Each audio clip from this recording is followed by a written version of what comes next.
السلام عليكم. اليوم ان شاء الله غنشارك معكم كيكه بالشوكولات كتجي رائعه، سهله التحضير، مقادير بسيطه، كتجي هشيشه. ضروري تجربوها وخليوا لي ارائكم في التعاليق.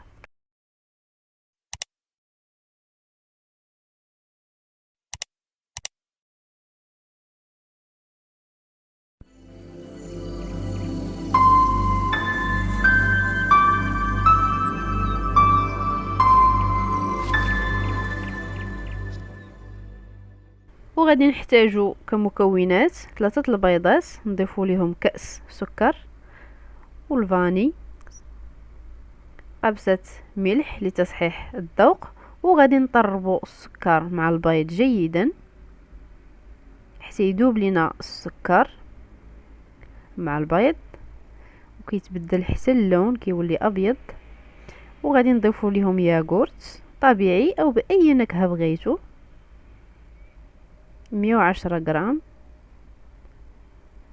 بنفس الكأس ديال الياغورت غادي نعبر به كأس زيت 100 مليلتر. نخلطوا الزيت والياغورت كذلك.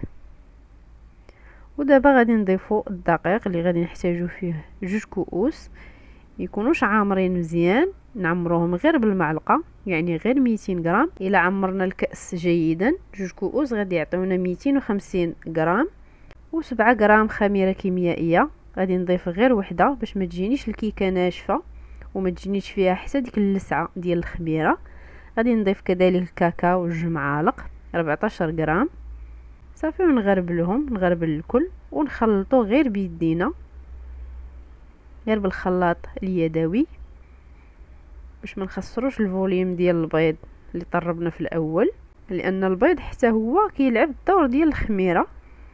صافي وغادي ناخذ مول ندهنوه بالزبده ولا كان يلصق نرشوه بالدقيق ونخويو فيه الخليط وندخلوه للفرن على حراره 180 درجه حتى كطيب ونخرجوها.